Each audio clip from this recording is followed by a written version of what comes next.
Today, he will be addressing us on quality enhancement practices for teaching, learning, and evaluation. We welcome you, sir, and look forward to hearing your views. Thank you, ma'am. Could you just give a feedback whether my voice is audible to the audience? Yes, sir, you're audible. Okay. I will also share my screen and just let me know if the screen is also visible, and then I can actually start. Just let me just share it, and then you can tell me if it is visible. Okay, can you tell me if it is visible? Yes, sir. Okay, great. Thank you. Then I will start right away. Thank you. Thank you for this opportunity to uh, speak to you on quality enhancement practices for teaching, learning, and evaluation. And I understand that this is part of the 5-day faculty development program that all of you have been attending over the last 1 week or so. I also want to thank Jyoti Nivas College, the principal, and Dr. Rama and all our colleagues there for inviting me and giving me this opportunity to work with you. At any point of time, if there is any disruption in my voice or presentation, please come up to the stage and let me know so that I can rectify it. What I would like to do with all of us today as fellow educators and teachers is to take us through some of the most evidence-based practices in teaching, learning, and evaluation that have kind of gone through the test of time. Some of the principles that I'll be sharing with you today come directly from my experience having spent some time at the Harvard Graduate School of Education at Cambridge in Boston a few years ago as part of a fellowship that I was doing, and looking at some of the research that Harvard University has done in the area of teaching, learning, and evaluation. However, one of the biggest criticisms that I've had about Western models of teaching, learning, and evaluation is that it does not necessarily consider the cultural equations of students and learning practices from colleges like ours here in India. And so it's always good for us to put on a cultural lens when it comes to learning, because one of the fundamental principles of learning as far as students are concerned and teaching as far as teachers are concerned is that we are all products of our context. Teaching, learning, evaluation, methods, strategies, principles cannot be just transplanted from the best texts and the best research and placed directly into our classrooms. It needs to be taken through the lens of the context within which our students come and the context within which our teachers come, because I believe that teachers are the unrecognized group of people in the whole education industry, if I may use that term. A lot of emphasis is given to students and as the end users of what we do, and the professional development and the life and being and calling of teachers are often given second or third priority. What I'll do today is take you through a formula called 7+7. So I don't know if you have an exam after this FTP, but if you do have some kind of assessment after this FTP, one good question to ask is what are the 7 principles of teaching and 7 principles of learning that I'm going to share with you today. And if any of you are good note takers, I'd encourage you to make some notes so that you can take these thoughts and then run it through your mind later and then reflect on it and develop your own ideas and understanding about teaching, learning, and evaluation. So I've divided my presentation into 2 sections. In the first section, I'll be sharing with you 7 evidence-based principles of teaching. So I call them teaching principles. And in the second section, I will speak to you about 7 evidence-based principles on learning. In fact, evaluation and assessment is part of teaching and learning, so I will not be speaking about it separately, but it is interwoven within what I'm going to share today.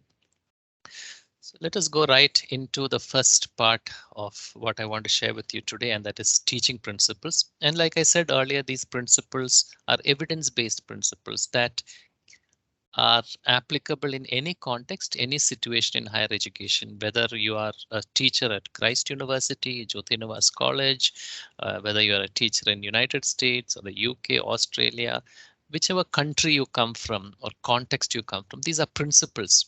And the idea of principles is they can then be used to and contextualized to the particular situation that you come from. So if you're ready with your books and pens, and if there's a test at the end of the session, then you can make a note of some of these points. The first point,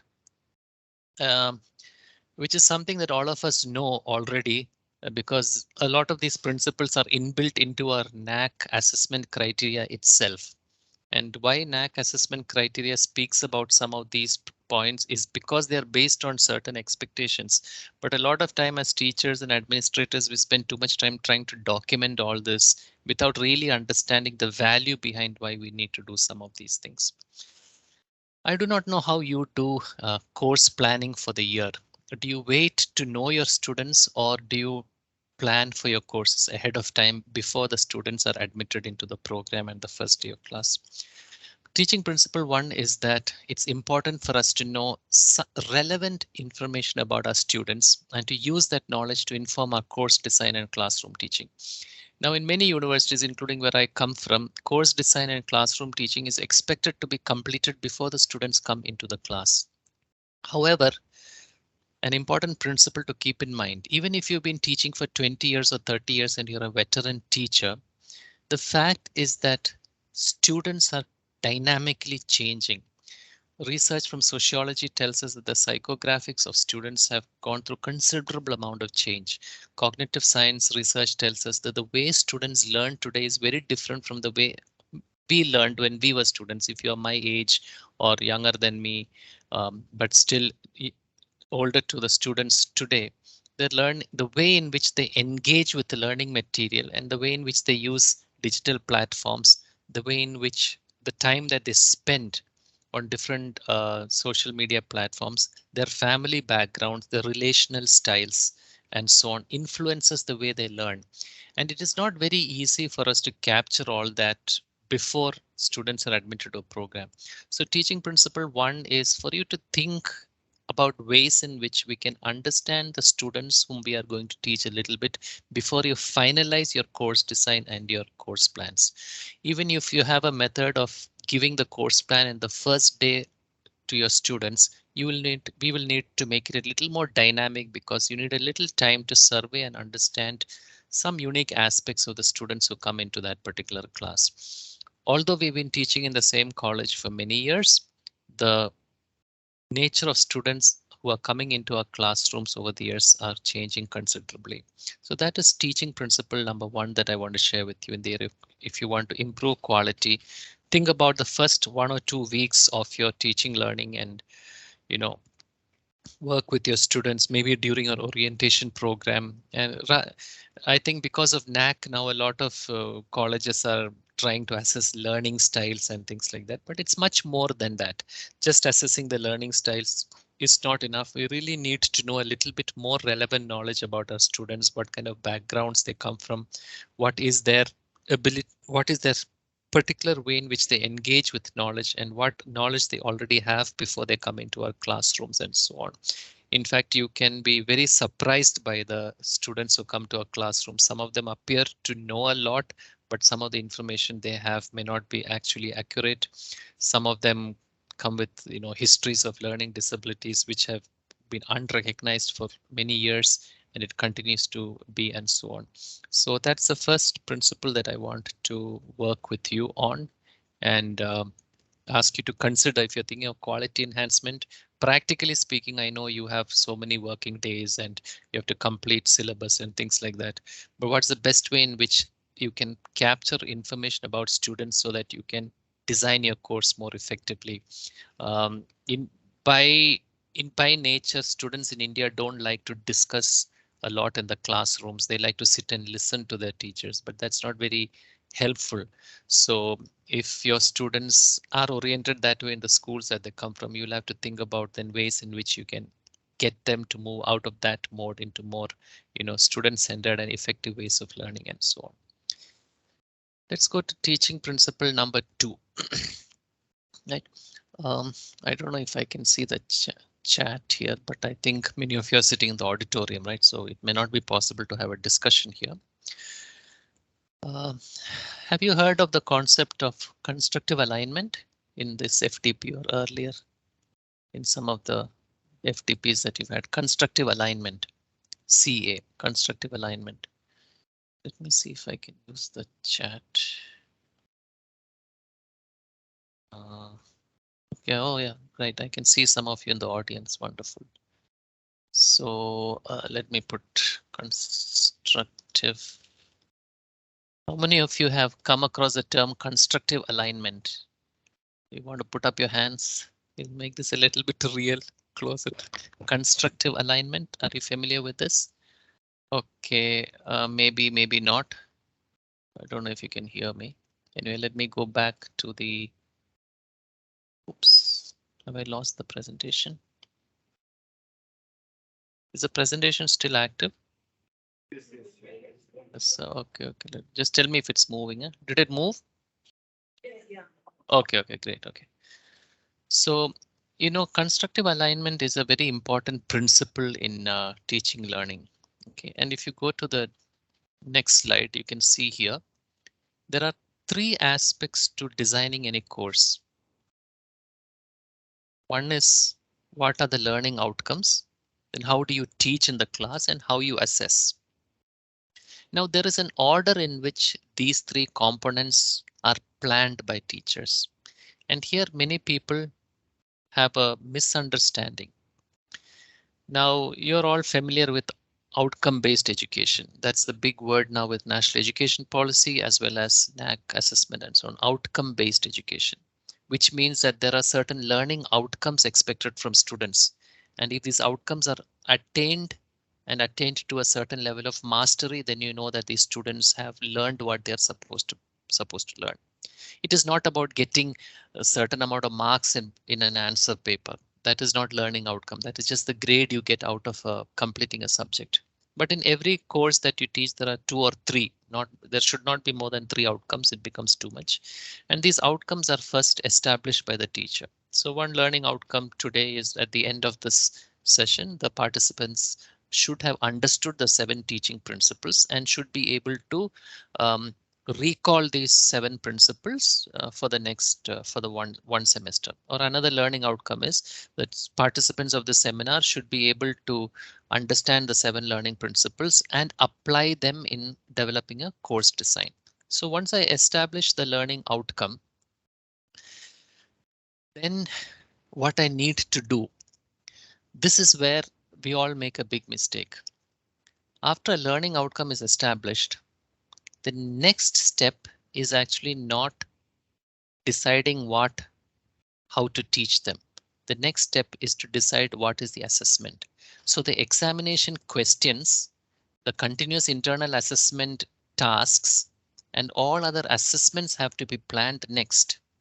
Only then will you plan the teaching method.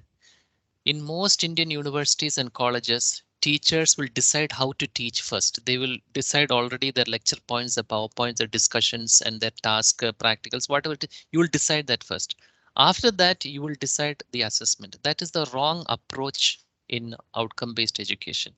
In constructive alignment, once you establish a learning outcome, and you know that the learning outcome is generally established nowadays, many people use taxonomies like Bloom's taxonomy, at least the cognitive domains. I'm sure all of you know about that. And then what you do is you decide the teaching method. Okay, first day I will do lecture, second day I'll do discussion, then I'll do lecture again. I'll give this PowerPoint, I'll give the notes, I will give references, all that you decide. That's the wrong approach. For each learning outcome that you set, you have to decide how you will assess that learning outcome. So if today I'm taking this class for you, imagine this is a class and I'm the teacher, and I want all of you to know the 7 at the end of the class. I want you to know the 7 principles of teaching. So even before I start doing this PowerPoint, I would have decided the assessment is at the end of this class, I will ask, or I will make a list, for example, of maybe around 14 or 15 principles, mix these 7 into them and ask you to tick which are the 7 principles I taught. So then I'm working on your recall. So if I'm working on your recall, when I teach you today, what I should do is I should teach the 7 principles in a way that you have enough time in the meeting today to remember these 7 principles. So for example, today, the first principle was effective teaching involves acquiring relevant knowledge about students and using that knowledge to inform our course design and classroom teaching. So I spent around 5 minutes speaking about this today. The second is effective teaching involves aligning the 3 major components of instruction: learning objectives, assessments, and instructional activities. And this, I told you, is the principle of constructive alignment. So we have looked at only 2 principles so far. Your ability to recall these 2 principles so far depends on one, how you've taken, whether you've taken down this on your paper, whether you have maybe condensed it into a smaller kind of a bit that you can easily remember, because these are very long sentences, right? So maybe a keyword for the first teaching principle could be student relevant knowledge of students.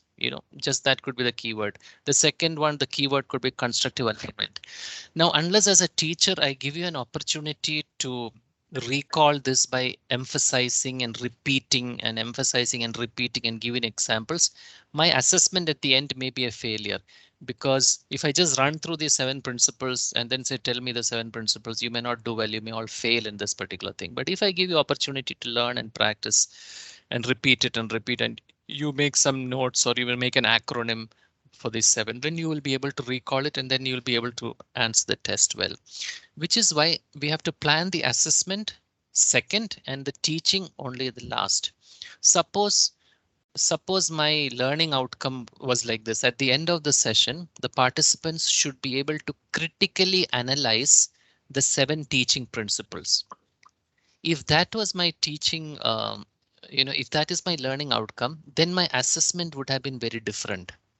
My assessment strategy would be, maybe giving you a situation where this asking you to create a case study where the teaching principles cannot be implemented, or cultural context where it's not practical. Now, if that is my assessment, then the way I teach you today should be different. For example, after the first teaching principle, I should stop and then I should have a discussion with you. I should ask each of you, what is your opinion about this? Is there a situation where you think this principle is not effective? What do you think are the barriers to this? So you may say things like, in our educational system, we have for so many working days, we don't have enough time to spend learning the relevant knowledge about our students' background. We have 100 students in a class. How can we learn the relevant knowledge and so on? So it's not practical. So when we have this discussion, I have created within this class critical thinking. Then it is, then I know that it is aligned to the assessment that I had at the end, in the back of my mind. So that is what we mean by constructive alignment. There should be an alignment between the learning outcome, the assessment, and teaching activities. So learning outcome is number 1, assessment is number 2, and then the teaching activity is only number 3, right? So far we have kind of looked at 2 teaching principles. We have another 5 to go. Here's number 3. Many of our students do not explicitly hear from us what is expected from our learning objectives and the policies. They may not really know what we expect them to learn. Now, today, what I expect you to learn is only that you should be able to recall the 7 teaching principles. You should be able to recall it. I have made it very clear to you. You should be able to recall the 7 teaching principles. As long as you can make that recall, then my expectation is fulfilled. If you want to do more than that, that's okay. That's because you're advanced learners. But at this point of time, that's all that I expect. So I made that expectation very clear. Nothing more, nothing less. It's important for us to make this expectation clear. A lot of research today in higher education tells us that students learn when they know that they will be assessed for their learning. Have you heard of a concept called backward design? Have you heard of a concept called backward design? Backward design? No? Yes, no, maybe. Backward design is a modern, higher education principle where you start from the outcome, final outcome that you expect from students, and then work backwards to how you will start planning for your course. That's called backward design. In fact, it comes from a concept in physics where you try to purify water by pushing the water in the reverse direction, like the reverse osmosis concept is there. Now, according to educational psychologists,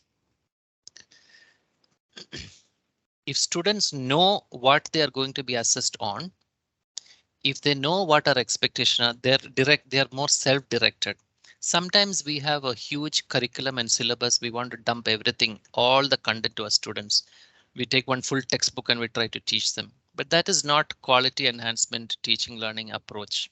You have one learning outcome, work towards that learning outcome. Whatever material is needed to reach that, the students can be given access to that. Proceed to the next one. Yes, no, you can nod your head. I can see the audience, so you can nod your head or you can say something like that. Okay, all right, thanks. Number 4. Again, here's another thing that we do in we have a syllabus, we divide it into units. Then each unit has a lot of topics and then there's reference material and we run through all that. And at the end of the year, we judge our success based on whether we completed the portion or we didn't complete the portion. That is the wrong approach. The question that we should ask is, have you fulfilled what the tasks that were required for the learning outcome to have been assessed? You know, in one course of 4 credits or 60 hours, you can only expect 3 or 4 learning outcomes to be fulfilled. Modern student-centered learning practice says that our focus should be on helping our students to achieve the learning outcome and not more than that. So my learning outcome today is you should recall the 7 principles of teaching. If I'm able to achieve that with you, I don't have to worry about you learning all the extra things or additional things about teaching, learning and so on. That's up to you. That's advanced learners and others can constantly keep learning. So if you have 3 or 4 learning outcomes, we need to learn how to focus on that rather than vomiting the whole syllabus out to them in the form of PowerPoints and so on. But it's very difficult because most teachers, especially teachers in India, they find it very difficult to get out of that, thinking and framework. But if you want to move towards quality enhancement and quality assurance in teaching learning, then there's a lot of mental shift that needs to take place in the mind of mindset of teachers. So if you have a growth mindset as a teacher, then you will be able to actually make that change. But if you don't, then it becomes extremely difficult to do that. So we finished 4 teaching principles so far. Just to revise, the first one was about knowing relevant knowledge about our students and then designing our courses accordingly. The second was called constructive alignment. Learning outcomes, assessments, and teaching activities should be aligned with each other. The third principle is that we should be able to articulate very clearly the learning objectives and policies to the students so that they can be focused. And the fourth principle is that we should prioritize what we choose to focus on. Because in one course, you can have hundreds of things that you can prioritize, but you want to really prioritize what is it that you want the students to learn. You cannot teach them everything. And when you move from first year to second year to third year and to fourth year, your priority should shift. In the third and fourth year, for instance, we don't spend a lot of time teaching foundational concepts. We spend much more time helping them to develop certain kinds of, critical thinking and so on. So unless you are able to prioritize, you will find yourself wavering. And the history of students from generation to generation, there are some things that students pass on. One is notes. Ma'am, give me notes. Do your students still ask you for notes? Yes, no, maybe. Yeah. They should not be asking you for notes because that is counterproductive to student-centered learning. Student-centered learning, they'll have to create their own knowledge bases. So, or they will say, ma'am, this portion is not covered, or give me the, reference for this, blah. So a lot of dependencies there on teachers. Part of the reason for this is because we have not created among students a confidence to master learning by themselves. Partly it is our fault because we are also not very confident how we can get them to do it, because it's a space that is very not very much in our control, and students learn differently. But great teachers take that leap of faith and do it. So prioritizing knowledge and skills that we choose to focus on, that's important. So if you have introduction to psychology paper in your first year, then you don't need them. You want them to learn everything, or you want to learn a few things, but learn that well. That's a priority that you will have to decide. At least for the exam and assessment, that's all you need. The rest is for them to read and develop. So how many have we finished so far? We have finished 4 teaching principles. Yeah, thank you for that. And we have another 3 to go before I go to learning principles.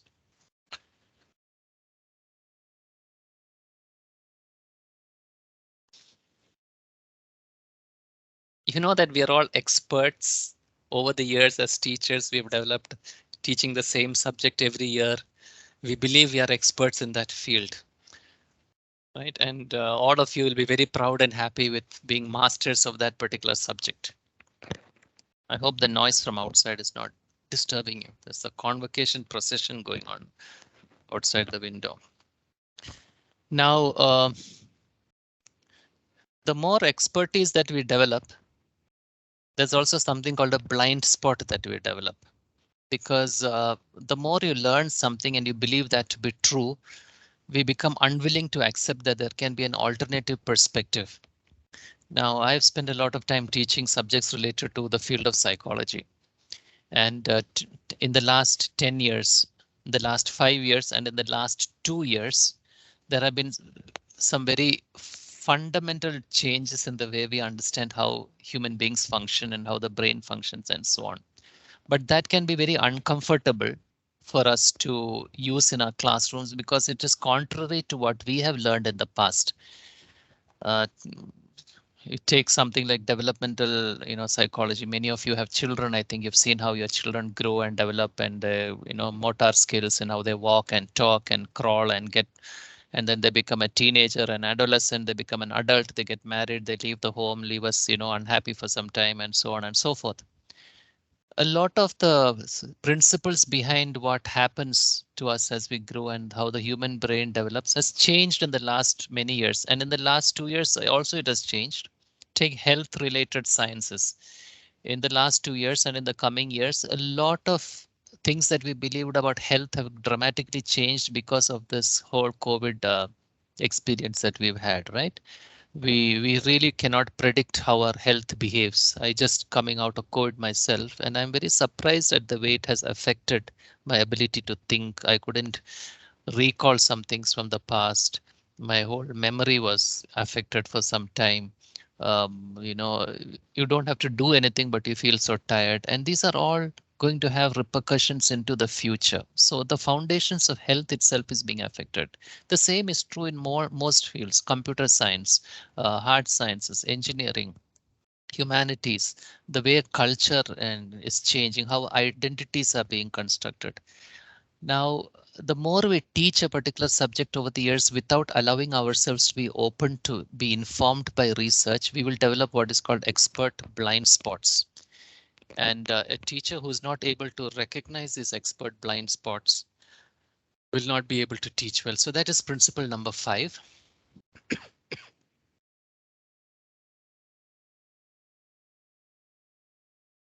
I can see there's a hand that has gone up by Dr. Shashikala. Did you want to say something? I can see your hand is raised. No? Okay.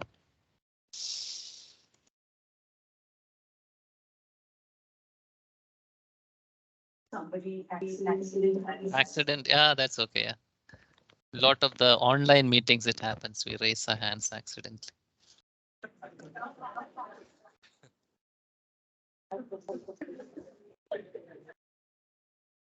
So we're going to teaching roll numbers, teaching principle number 6. In I think most of these programs that we're doing are all based on NAC and IQAC requirements and all that, right?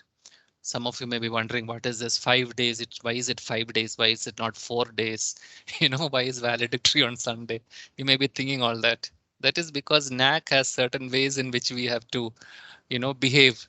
And unless we have a 5-day program, they'll say it is not a program. And these are all very strange things that some people have imposing on us. However, uh, one of the things you'll see in the NAC criteria is you must have come across the concept of mentoring, right? You may be all making some mentoring records and all that. And, mentoring is actually one of the roles of being a teacher. Or you may have come across the role of having to conduct small tutorials. I don't know if you do that in any of your courses. Do you take a few students, 10 students separately for some half an hour and work with them? Or you divide them into groups and conduct tutorials? Or maybe sometimes you ask students to meet you and then you give them feedback. Uh, so during one period, you are giving them individualized feedback or something like that. See, each of these are different roles. So one common role that a teacher has is to stand in front of the class.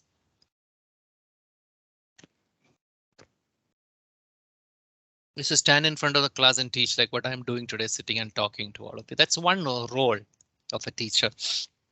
There are other roles as well. In senior classes, especially in postgraduate classes, second year and all that, this standing in front of the class and teaching is not a very effective role. A more effective role is to work in small groups of 5 or 6, trying to help improve their ability to think about some research questions and, connect their learning to real life internship situations, so on. Sometimes your students will come back to you and they will talk to you about their internship. And then you will facilitate a conversation to see how much they have understood and what they have learned through that. So how a teacher can move from one role to the other is important. Some of us are very good in speaking in a class to students. Some of us are very good in one-on-one talking to students and guiding and advising them. Some of us are very good in counseling students. Some of us are very good with technology, with apps and computers and using the phone, how to use it to effectively in the classroom and all that. So you see, we have different, capacities and areas of expertise. However, whatever it is, we are also expected to be able to move from one role to the other as much as possible. So that is a learning curve for us, our ability to move from one role to the other. So that is the teaching principle number 6.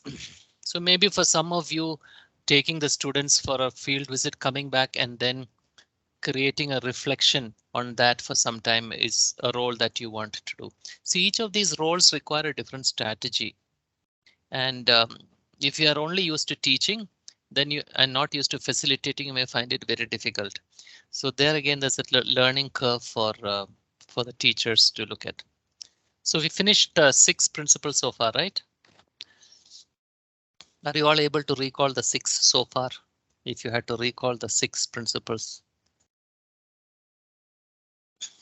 Probably, if you noted it down. Let's look at number 7. You probably, I think you had a session few days back on curriculum by Dr. Ashok, I think, on curriculum design and so on and so forth, right? So this is a larger activity that we keep doing, how we change what we teach based on reflection and feedback. So here, let me ask you a question. Let me ask a question to all of you. How confident, this is a question for all of you. What is one thing you are going to change this year about the way in which you teach? What is one thing you are going to change this year about the way you teach compared to last year? One thing that you want to change. You can tell your colleague who's sitting next to you. One thing that you're going to change this year you're definitely going to change this year. So we planned our lessons, but as you said now, so first we'll think of assessment and then we'll plan our lesson. That's one thing you want to change. OK, that's based on today's FTP. Yes. OK.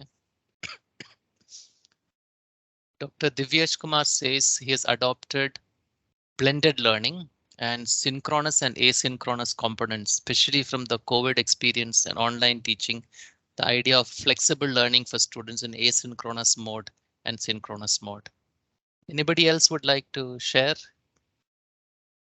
Based on your reflection from the last year, what is one change you're planning for this year in your teaching or assessment or your whatever, something different, which because or something you are giving up completely because it is you feel it will not work? Anybody else would like to share? Based on the session that we're having today, well, I'd like to give time to gauge the persona of my class before I really think of how I'm going to deliver. Okay, okay. All right. Thank you for that.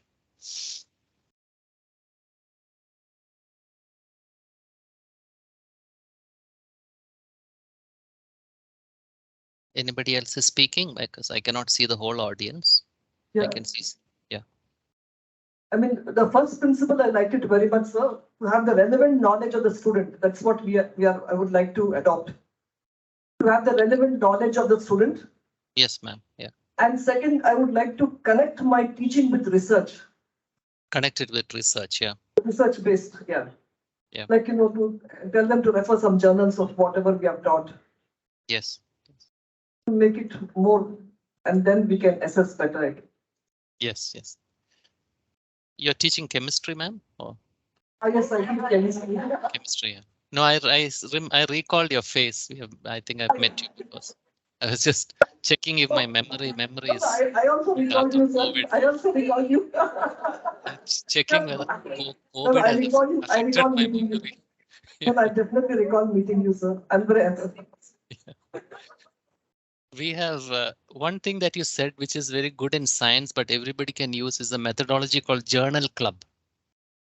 Journal club methodology. When you said you want to connect research with teaching, right?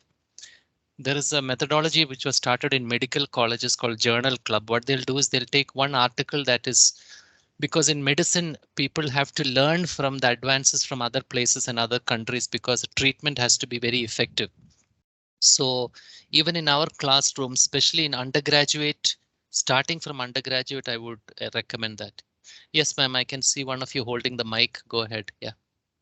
So regarding journal club, our Yes. genetics department in the 5th semester, Which we department? have a journal club, genetics department. Genetics. Oh, wonderful. Yeah. Here Okay. we have a journal club. This has been functioning for quite some time, for many years, where the students are asked to go through some research paper of their interest and they read that paper thoroughly and they come and present it in the class. That is Yeah. actually one of our assessment modes for our CIA of the 5th semester. How happy are you with that approach? How do you see the students' performance? Actually, the students are very much interested in that. So they really go through the research paper. See, many of them do not know even how to look for a research paper. So we Yeah. guide them how to Yeah. go look for a research paper. See, now it is all available online. But when we Yeah. actually started it in 2005-06, Yeah. the children had to go look for the journals, look for the paper, like right from the issue, volume, name of the journal, the pages. So all that they learn. So when they do that. Nice. It's a good practice. It's a good practice. You are introduced it in the undergraduate level, right? Yes, sir. Yes. Sir. Undergraduate level. Yeah, that is good because today we expect undergraduate students to develop research competencies. So from first year undergrad, you can have one class or one session. And if since some of you are doing it, you can copy it or learn from that from the others and have some good journal clubs where some interesting new topics are discussed. For example, health implications of COVID, or it depends on your field, whatever field you're coming from. Take that article and let the students present it. In the first year, don't be very strict about them understanding the statistical design and all that, but let them focus more on the research question and so on. As the second year, third year, as you teach them more advanced research, the type of articles can also be a little bit more advanced. So thank you so much for that interaction. Shall I proceed now? So we have looked at 7 teaching principles. Our next section is going to be 7 learning principles. So we can move into 7 learning principles. So you remember we spoke initially when we spoke about teaching, we spoke about how it's important for us to know about students. One thing we have seen world over is when students come from school to college, from school to university, there are many things they have picked up in their school which actually can hinder their learning in college or university level.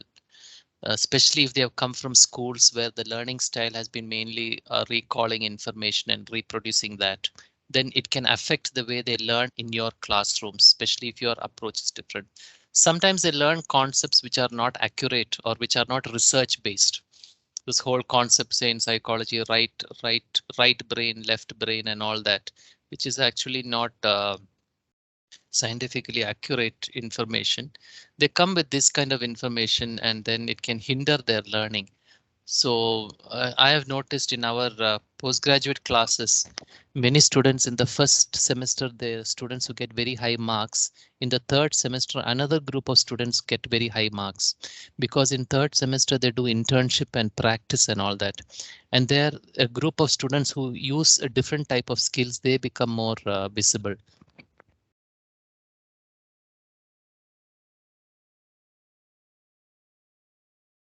Whereas in the first year, there's a group of students who come who very much used to mugging up information and writing answers, recall answers, and they used to do it. So they get very upset in the third semester when they lose their position and ranking and all that. There are many factors that hinders the ability of students to learn, and it's important for us to kind of keep that in mind. Sometimes the knowledge that students have got depends on the school boards that they come from also. So you may have to kind of figure that out.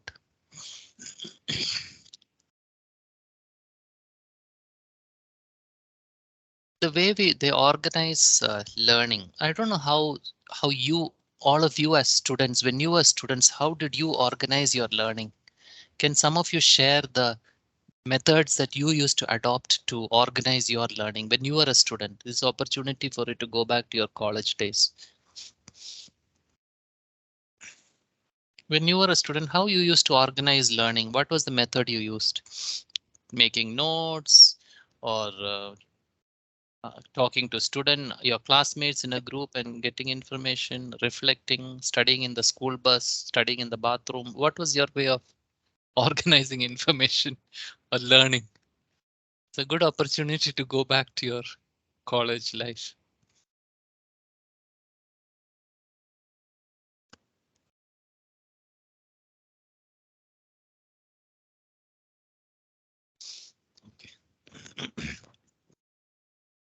Hello, sir. Hello. Am I audible? Yes, Yeah. I can hear you. I used to teach. I used to practice teaching when I used to learn. And second method that I used to apply was creating mind mapping. These are the two things that I used to apply as a student. Mind mapping or either taking a teaching role. That used to make my concepts much stronger. Okay, good. Any of these methods do you see your students doing nowadays? Mind Yeah, mapping? I teach mind mapping to students when I teach. So that has helped them to organize the informations very well. Or the second method that I apply in the classroom is making point book. So they don't need to go to the long notes. With the point memorizing, they are able to recall the information much faster. Mind mapping was very much fruitful for the students' learning. You found mind mapping to be the most successful Yes, way sir. of organizing information. Okay. Yes, sir. Thank you.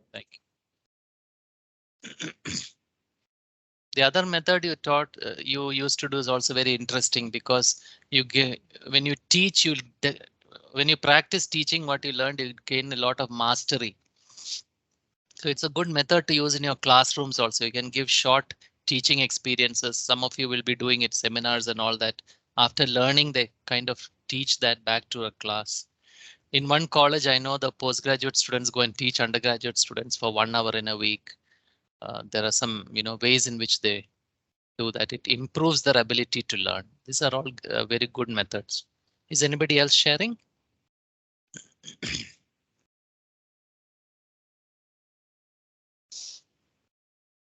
Lecture notes and discussion with close friends, says Dr. Divyesh. Morning, sir. So I'm Morning. Shinobu from Department of Commerce. Yes, ma'am. Especially for assignments, me and my friends, we had to have a lot of group discussions. So that was a way where we learned, where each one put in our own thoughts, our own ideas, and based on that, we came up with notes. Then we researched that, and then we came up with an assignment. So that was a way of how we learned. Okay. Group discussion. There's a lot of research in social neuroscience which says that learning happens very well within social context and social interaction.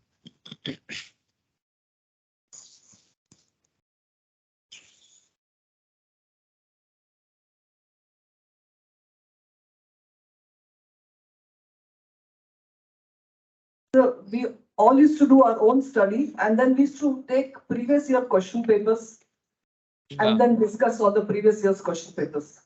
All used to sit together and we used to take previous year's question papers and discuss. Yeah. Last 5 years, last 10 years. Yeah, that's what we used to practice. That used to be a common approach those days when we were studying. Yeah. Yes, sir. Yes, sir. Past question papers. I remember our physics teacher when I was doing pre-university. My physics teacher, a very confident person, he came and said, "You will definitely get Wilson's chamber in your question paper this year. You will definitely get it because it didn't come for past 3 years. If you don't get it, you can come and hold me on the collar like that." I still remember he said, he was saying, and we are all impressionable young boys in the school, and we all went and studied that Wilson's chamber. I don't remember what it was anymore. And then it did not come in the exam. That was an anecdote I keep remembering from time to time. Okay, all right. Anybody else, or should we move on? I don't. Move on. So you must have looked at the latest research today about ability of students to read a piece of set of notes. How many minutes they can read information, especially students nowadays. How many minutes they can sustain ability to read on an average? 7 minutes. So 7 minutes, especially with the online and with all the changes that are taking place. There are certain changes that are taking place in the human brain, especially when it comes to students' engagement with learning materials. One is how we can read. So if we spoke about journal club earlier, it's not easy for a large number of students to go through a full journal article and understand it. They will zone off within 7 minutes. Even in a classroom teaching, in 5 to 7 minutes, they can easily zone off unless the teacher constantly keeps changing the methods and keeps it highly interesting for the students. So the way in which students organize knowledge today is little different from how we all used to organize knowledge. Some of the methods are still very effective, like you spoke about mind mapping or concept mapping. Now students may do it on using a software program, or on the phone they will quickly type it and do it. Whereas we used to do it on a paper, or we use post-its and all that, and we used to do those kind of mind mapping. So how it's important for us to figure out how they organize their knowledge. We used to send a lot of articles to the student and they never used to read it. But when you send short podcasts, which are audio based articles, then they will listen to it while they're traveling and all, and they learn better. But when we send them just the article, they will not read it. So then we realize that many students now, they prefer to listen to a podcast for 5 minutes, and they learn better than reading an article for 1 hour and so on. So how the students organize their knowledge makes a big difference. That's learning principle number 2. And this is something that you know very well. Now the implication of this particular principle of learning, which is that students learn best based on their motivation, is this requirement of teachers to keep students motivated. Because Even the best student is unable to organize knowledge if motivation levels are affected. And today, many students have trouble with motivation either because of personal health reasons or because of family challenges, violence at home, relationship issues, identity trouble, so on and so forth. And as teachers, you know all these problems better than anybody else. So to keep students' motivation levels high, to learn and engage with you, because some subjects are very boring, isn't it? We cannot deny it. Some subjects are boring. Nobody wants to learn such subjects, but we still have to teach it. And sometimes students may not really appreciate the way we teach, because some of us, we don't come up to their expectation. Doesn't mean we should all become very dramatic, charismatic teachers, but we have to figure out some ways in which we can keep them motivated through rewards or through giving them more control over their learning. So how they can be in more control over their learning. So they come and speak about a new learning every week in class, irrespective of what you teach them, so that they get develop more mastery and they keep themselves motivated. So, you know, as teachers, we go into different roles, being a counselor, helper, mentor, and so on. So ways in which we can keep them motivated. But this is important because you may have the best course plan. You may be the best teacher in the whole world. You may have the best syllabus, the best infrastructure, the best facilities and all that. But there's one factor that can determine the outcome of learning is the motivation of the students. And it is that which directs them. You know, so that constant need to mentor and push them makes a big difference. Number 4.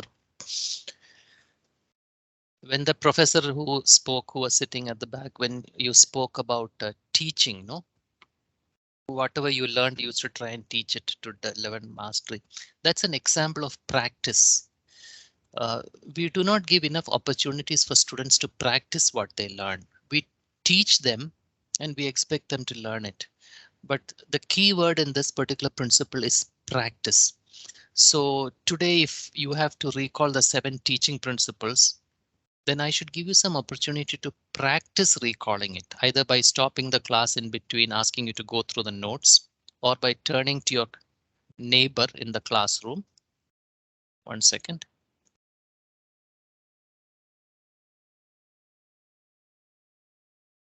Turning to your neighbor and then going through the 7 points and clarifying whether you both understood it. These are all examples of practice opportunities to practice what you learn.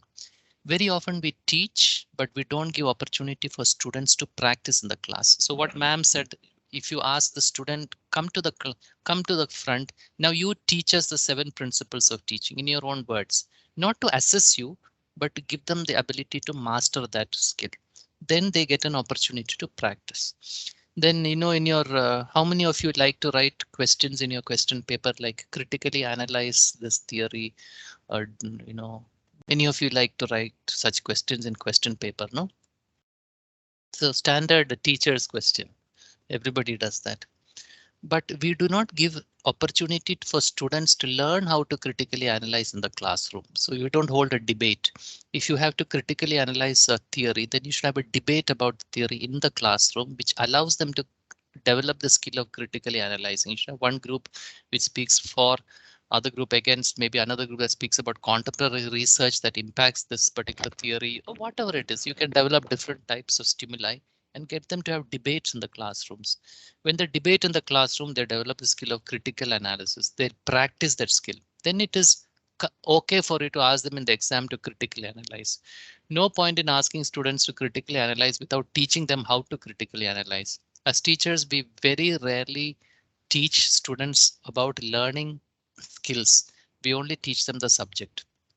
So unless we teach the learning skills in the class along with the subject, then it doesn't help.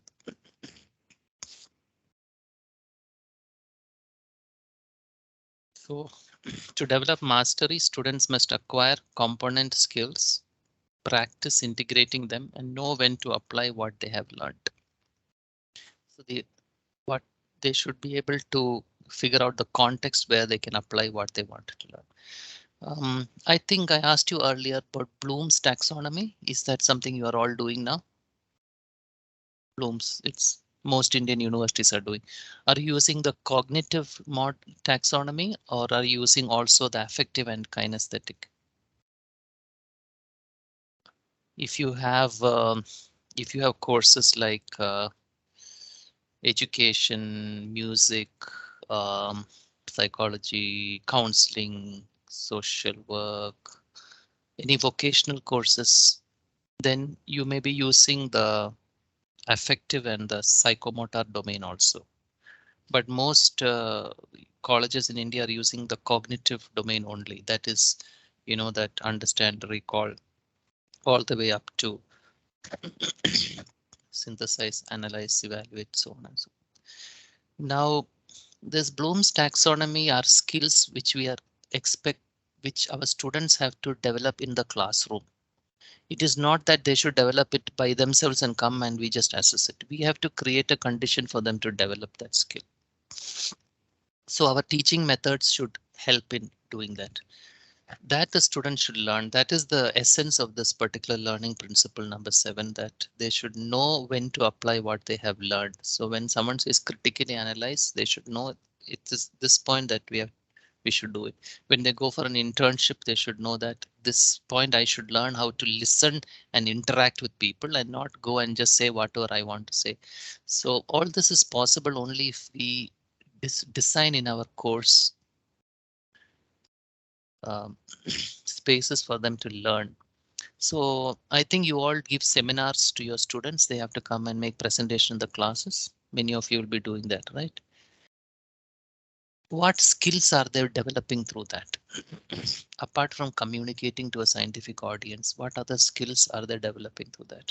And do they know they are developing those skills? Because you explicitly tell them that through a seminar, what we are expecting you to learn is 1, 2, 3, these skills. And can you map it to a Bloom's model, for example? If you've done that, then the principle that of learning principle number 4 is something that you are actually doing.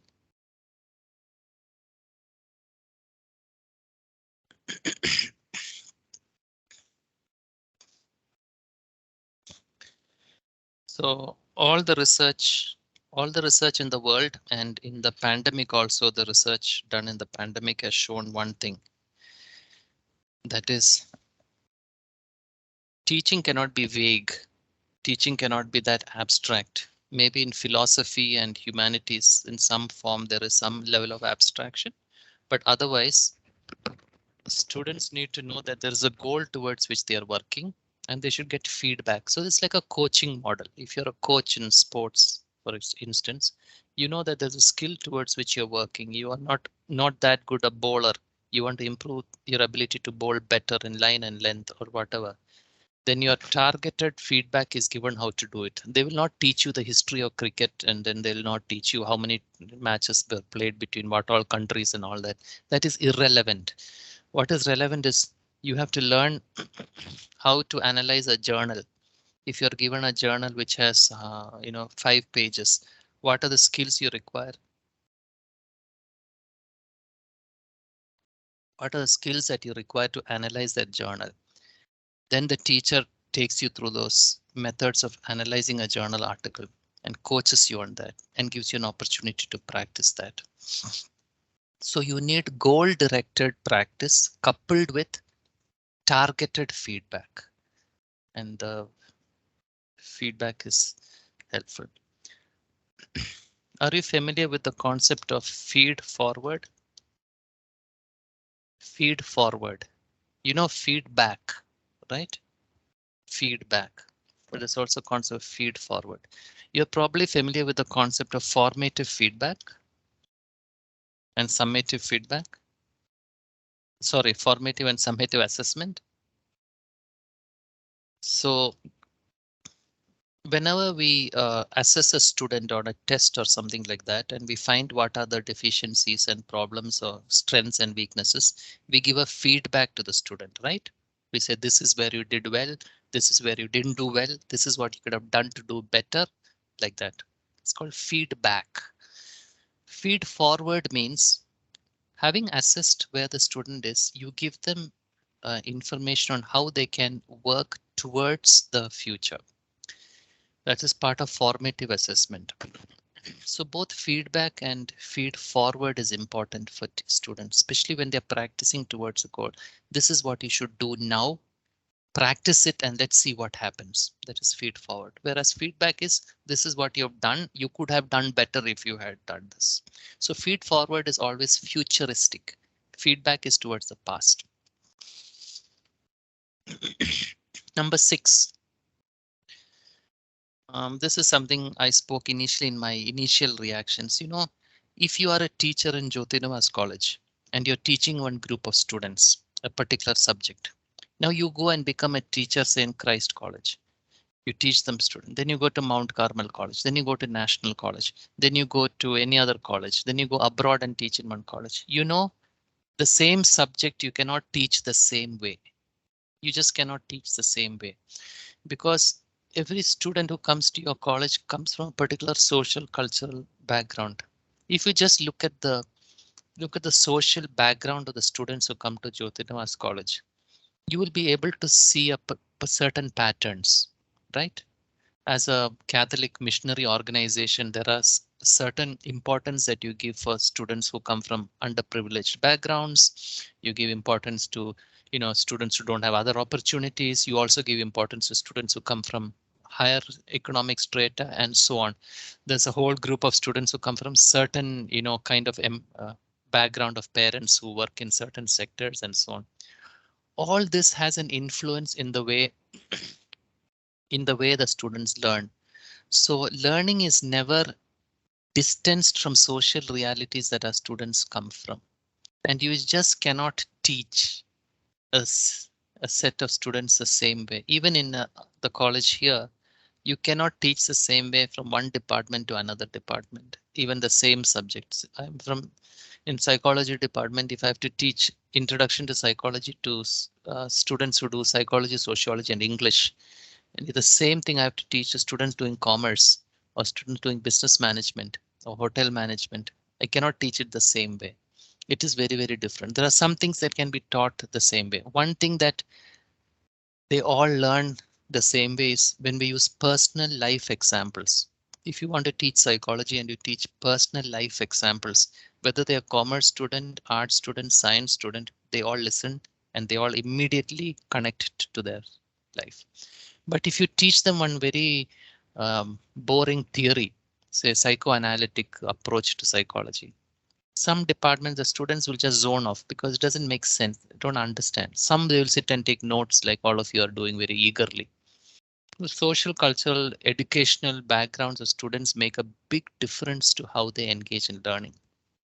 And that impacts our learning. Finally,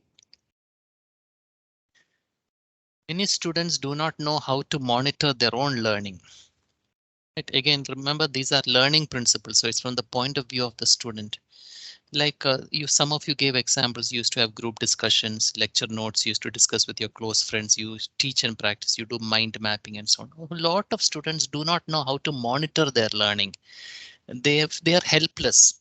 They need the mentoring help. They need your mentoring help actually to learn how to monitor their own learning. Am I learning the right way? Is there some other method I should? Am I learning too much? Even there are some highly advanced students who learn too much. They get so stressed because they feel they should learn everything and they should learn it absolutely well. They get depressed later and they have nervous breakdown and all that. It's important for us to help students to learn how to monitor their learning, which is why activities like mentoring and so on makes a big difference to students. We spoke a lot about, so let us just review the 7 learning principles. Learning principle 1 is that students' prior knowledge can help or hinder learning. Number 2 is that how students organize knowledge influences how they learn and apply what they know. So if they do mind maps, they will apply in a particular way. If they just read, they'll apply in a particular way. If they use a lot of social media podcasts, they will apply in a particular way. Then motivation of students is a determining factor in sustaining what they learn.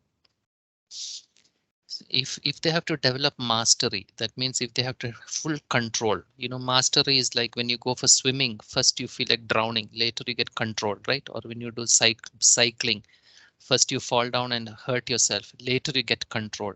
Getting control over learning is the meaning of mastery. So to develop mastery, they should be able to practice what they learn and know when to apply what they have learned. Number 5.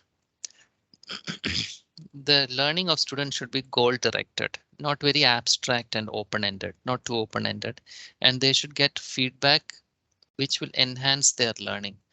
World over, students say that when they get feedback, they learn better. Number 6.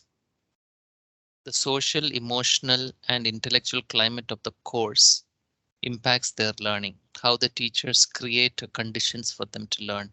If the teachers create conditions which are not conducive to learning, they will not learn. So it's not just the social, emotional climate of the students where they come from, the social, emotional climate of the. So a teacher who gives positive feedback, or a teacher who has an activity where you say, let's do an appreciation or a gratitude exercise for 5 minutes before we start the class, and creates a condition like that, can make a big difference to their ability to learn.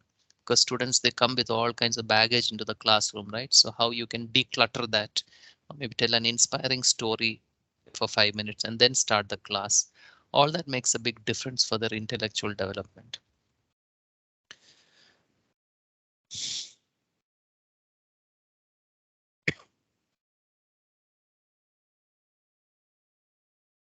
And finally, students must learn to monitor and adjust their approaches to learning. So what I have done today is I have shared with you 7 principles of teaching, which are evidence-based principles, which stand the test of time, whether it's online, blended, whether it is completely in the classroom, whether you use synchronous and asynchronous methods, whatever it is, these principles help us to be better and improve the quality of our teaching and learning. I want to just close by sharing one model with you. We spoke a lot about quality assurance and quality improvement should be research based and all that. Today Bloom's taxonomy is coming under a lot of criticism. So as teachers and educators, we have to constantly critique ourselves, right? And we should constantly ask, is this right? One of the expert blind spots that many educators in the world have is actually given by Bloom's taxonomy. Bloom's taxonomy considers only outcomes. It never considers process that happens between the teacher and between a student. Here's an alternative model. It's called the ICAP model. It's a model that is developed more recently by researchers in the United States and tested in different parts of the world.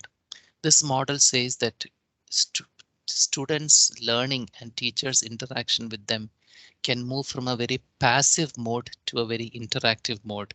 The passive mode is the least learning environment.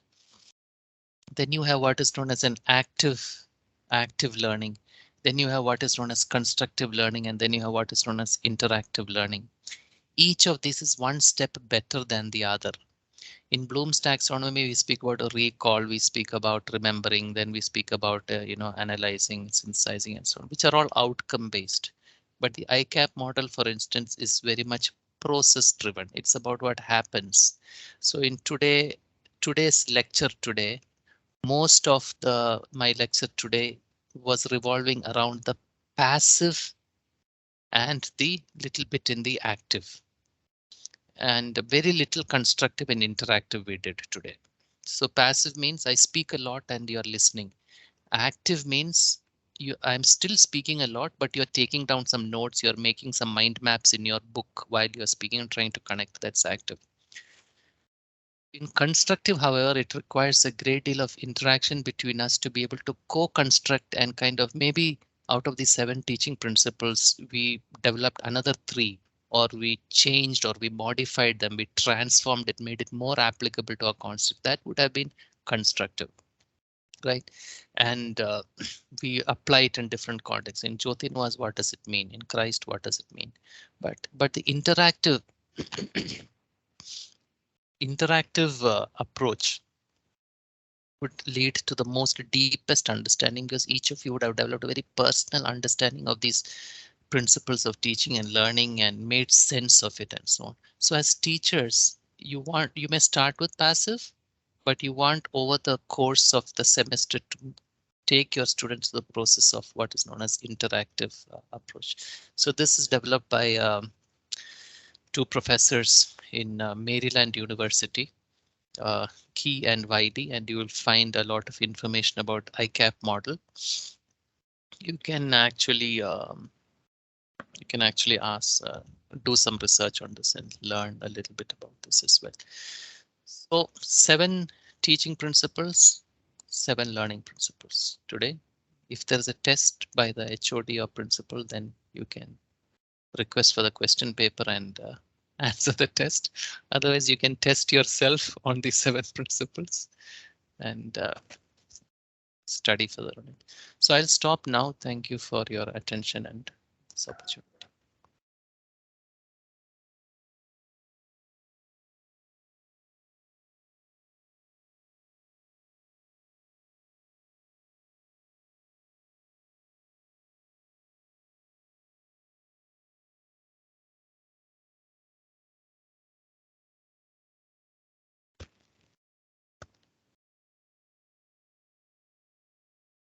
Questions? Please.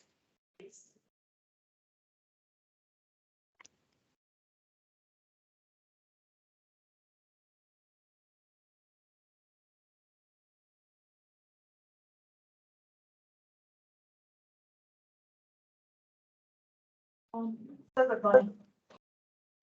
Can you hear me, sir? Yeah, I can hear you. Yeah. Yeah, Anukumar here from the Commerce Department, sir. Nothing heavy I had to ask, but it's a good question. Psychotherapist, am I audible, sir? Yeah. Just yeah. Go ahead. Okay, the question is for, sir, how well we can motivate or enthrall the student when they come in the first year, sir? Because by the end of the 3rd year, it's just a degree that they are looking forward. A commerce student is not aiming for a CA. Art student is not looking for book writing. A science student is not looking for an innovation or experiment. How well we can motivate them in the first year to ensure that at least few come out with those goals by the end of 3rd year. They are trying to settle down with a job opportunity that is being given from the placement, but they don't look forward for in higher studies, very few indeed.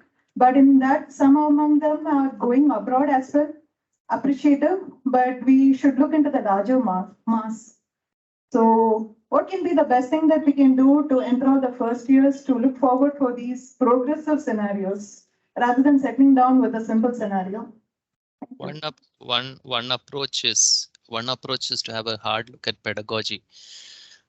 Because one thing is very clear, students have certain goals in mind when they come to learn. They have certain aspirations. Some of them want a job, some of them want to go back to family business and all that. So they are set in their ways, right? But one area we have all failed miserably is pedagogy. So you asked in a superlative sense, what is the best method? There is no best method, but there are some good practices that have shown to motivate students. One is by completely changing our pedagogic approach to make it extremely experiential. Bring in internships more into the first year itself, where they go have real life experiences in situations. Reduce a lot of the rote learning that we do in the classes. Bring in more simulations into the classrooms, whether it is commerce or arts or any other field. Bring much more simulated learning and portfolio based learning, for instance, in the classrooms. Make the classrooms much more closer to real life situations than it is today. One challenge we're all facing is that the classrooms are very distanced from what happens in the real world. So you are very right in saying that we should start with the first years. The first years themselves should have the best pedagogies in the classroom. Lesser of lectures, more simulations, more industry visits and coming back, and more reflections, more internships and so on, and then some foundational classes. World over has shown to make a difference among students. In Southeast Asia, universities which do a lot of service learning projects in the first years have shown to improve the motivation of students to learn. In our university, BCom professional students who come in the early morning 6:30, those students who then do their what is it, the CA or what is it, ICWA and CMA and all that in the afternoon. They were a group of students just like what you were saying. No, they're very focused. After this, we go industry job. That is nothing else, no higher studies, etc. But they are taken to Hassan district, Hassan Shimoga, one of the districts, and they are commerce students, but they are made to teach accounting to the students in the government school there. And you know the transformation that the students went through is unimaginable. These are students who've never even gone outside their Mercedes-Benz car. They'll come in Mercedes-Benz car and air condition, get into their homes, and that's the kind of life they had. But the amount of transformation is unimaginable. So there are certain critical pedagogical changes that are required. Otherwise, it will still remain at that passive level, and they will continue to not get motivated. Few students will. So bring in some journal clubs in the first year. Bring in some more industry visits. Make change. Turn the pedagogy upside down. Then you'll see a lot of students developing different interests when it comes to learning. So pedagogy is one approach. The other, of course, is how relationships and how real life stories of people make a difference in students. So whether it's teachers or alumni or people who come from outside who come to motivate. Students get motivated a lot when they listen to people from outside coming and speaking about how their lives has changed and how college education should be and what they missed in college and so on. So these are some thoughts and examples I can share with you. Thank you, sir.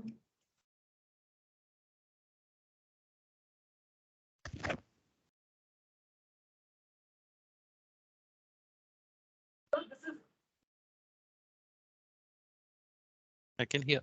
Yeah, sir, this is in continuation with Anupama's question, which she asked just now. Instead of motivation, can we use the word inspiration? Can we inspire the students? I think It's fine. It's fine. Whatever works. Inspiring sounds very positive. So yeah, sure. Why not? what I was feeling. And then next is in chemistry, we have converted one theory paper into internship, and that's really working well.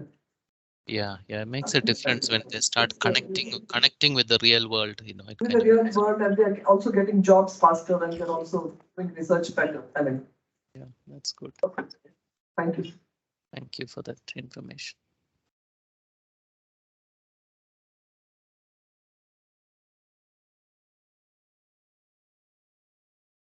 I think there are no more questions.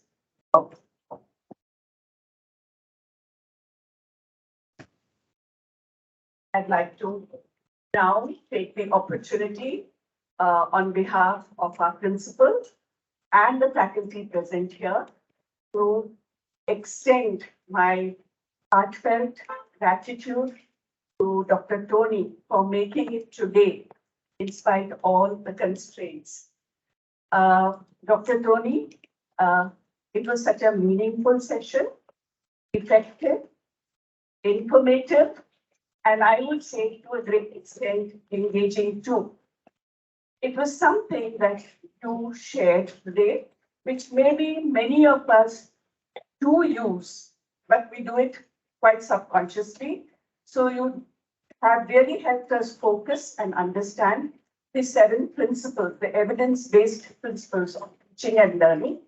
And we hope we will be able to restructure our engagement with the students more effectively. What I really like today is you demonstrated those very principles in your session. Thank you for that. I must share with the audience, Dr. Tony is recovering. He hasn't been well, and in spite of it, he made it possible to be with us. Thank you so much. Thank you. Thank you, ma'am. Thank you, Dr. Thank you, everybody, for this opportunity. I'll see you next time.